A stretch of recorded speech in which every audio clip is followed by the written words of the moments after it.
చిన్నపిల్లల నుండి పెద్దల వరకు అందరినీ అట్రాక్ట్ చేసే రెసిపీ అదేనండి వెజ్ పలావ్. హాయ్ అండి, welcome to PR talks 365. Veg pulao తయారీకి మేము ఉండాలిగా అంటూ ముందుకొచ్చాయి చిన్నది కొత్తిమీర కట్ట, రక్తంలో ఉండే ఒక బీట్రూటు, ఆరెంజ్ రంగులో ఉండే 3 క్యారెట్స్, కార్బోహైడ్రేట్స్ ఉండే 2 ఆలుగడ్డలు, కారంగా ఉండే 6 పచ్చిమిర్చి, సువాసననిచ్చే పుదీనా.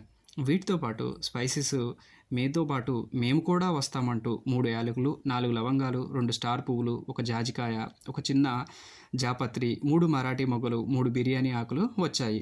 మీరంతా నాలోనే కలిసేదంటూ 1 కేజీ బియ్యం ముందుగా నన్ను నానబెట్టుకోవాలి అని చెప్పేసింది. ఈలోపు పొట్టు తీయకుండా నన్ను ఎప్పుడూ వాడొద్దు అంటూ అల్లం ఆ రోట్లో పడిపోయిందండి. ఆ రోటి కింద అలా నలుగుతూ మంచిగా మెత్తగా అయింది. ఆ తర్వాత ఎల్లిపాయలు నన్ను కూడా యాడ్ చేసుకో అంటూ అల్లానికి అవి కూడా యాడ్ అయ్యాయి. ఇలా చక్కని అల్లం పేస్ట్ తయారైపోయింది.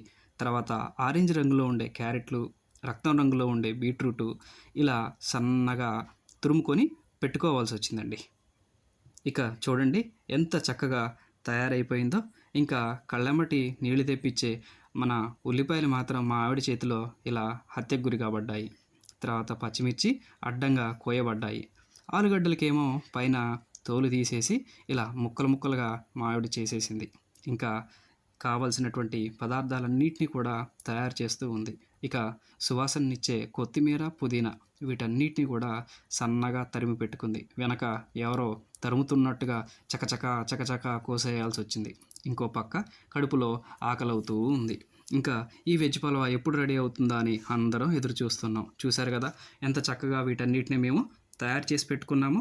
ఇక ఆగలేక పొయ్యి మీద ఒక చిన్న గిన్నె పెట్టుకొని దాన్ని స్టవ్ వెలిగించుకొని దాంట్లో 3 స్పూన్ల నెయ్యి వేసుకున్నామండి. ఈ నెయ్యి ఎంతో మంచిదండి ఆరోగ్యానికి, మీరు కూడా వాడండి.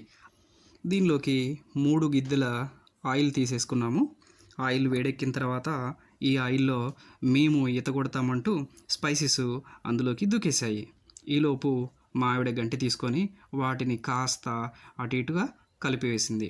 మీరే కాదు మేము కూడా దీంట్లో ఈత కొడతామంటూ ముందుగా లవంగాలు దూకేశాయి. ఆ తర్వాత కొత్తిమీర, పుదీనా కూడా అందులో దూకటంతో ఆవేశంతో అవన్నీ కూడా బుసబుసా అని పొంగుతూ ఉన్నాయి. ఈలోపు వాటిని కాస్త గంటితోటి శాంతింపజేద్దామని అటు ఇటు కలుపుకున్నాము. తర్వాత ఇవి అలాగే గొడవ పడుతూ ఉన్నాయి. చూడండి ఎంత చక్కగా నూనెలో వేగుతూ ఉన్నాయో. కాస్త పచ్చివాసన పోయేంత వరకు కూడా మీరు ఇలా ఉంచండి. ఆ తర్వాత మీరే కాదు కళ్ళెమ్మటి నీళ్లు తెప్పించేటువంటి ఉల్లిపాయలు ఇవి మేము కూడా దూకేస్తామంటూ సడన్గా దాంట్లోకి దూకేశాయి.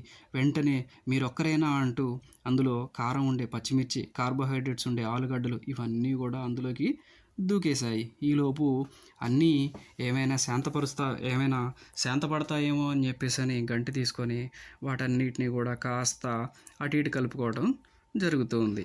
ఇలా కాసేపు కలుపుకున్నాక దానిపైన మూత పెట్టి కాసేపు ఉంచుకోవాలి. చివరగా మిగిలిన క్యారెట్, బీట్రూట్ తురుమును కూడా అందులోకి తోసేసాము.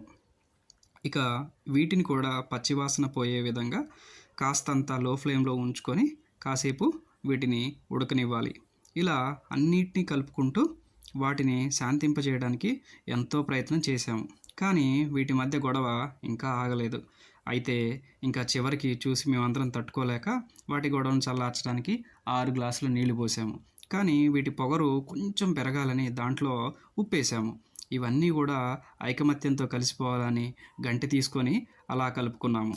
ఇక చూడండి ఎంత చక్కని ఒక రెసిపీ లాగా తయారైందో.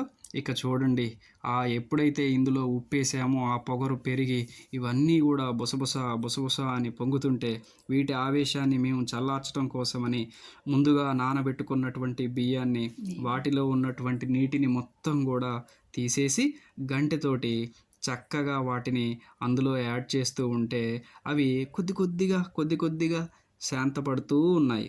చూడండి ఇక మీదట మీరెవరూ కూడా గొడవ పడొద్దు, మీరంతా నాలో కలిసిపోవాలి అంటూ ఈ బియ్యం అందులోకి దూకేశాయి. వెంటనే అవన్నీ కూడా శాంతించాయి. చూడండి ఎంత కలర్ఫుల్గా తయారైపోయిందో. కాసింతసేపు మనం మూత పెట్టుకున్న తర్వాత ఇగో చూడండి ఫైనల్గా ఈ విధంగా తయారైపోయింది.